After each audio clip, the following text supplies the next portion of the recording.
Hello everyone, आज म उपस्थित भइसकेको छु तपाईहरू सामु दफा नम्बर 219 मुभीको रिभ्यू ल्याएर। Well, talking about the story, हाम्रो स्टोरी एकदम प्रेडिक्टेबल एन्ड भेरी कमन टाइपको छ, क्लासिक बलिउड मुभी जस्तो। बट द मेन फ्याक्टर जसले चाहिँ यो मुभीलाई नेक्स्ट लेभलमा लगेर जान्छ त्यो भनेको यो मुभीको एक्सन। यो मुभीमा सुशील श्रेष्ठलाई लिटरली नेपाली जोन विक जस्तो प्रेजेन्ट गरिएको छ। वेल, यो मुभीको अर्को स्ट्रङ पोइन्ट भनेको यो मुभीको ब्याकग्राउन्ड म्युजिक, जुन एक्सन सिक्वेन्सको पछाडि ब्याकग्राउन्ड म्युजिक एड गरिएको छ। It was so thrilling, so wonderful, so mind blowing के यसले चाहिँ मुभीलाई चाहिँ नेक्स्ट लेभलमा लगेर जान्छ।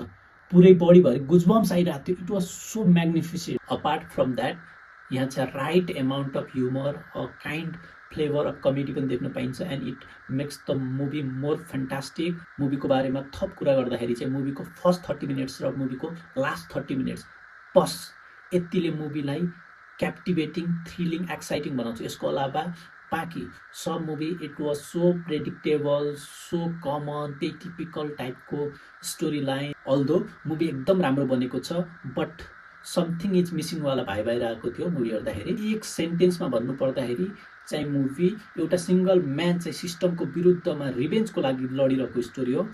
वेल, मुभीको बारेमा कुरा गर्दाखेरि चाहिँ वान टाइम वाच चाहिँ डिजर्भ गर्छ, बट नट एज एक्सपेक्टेड।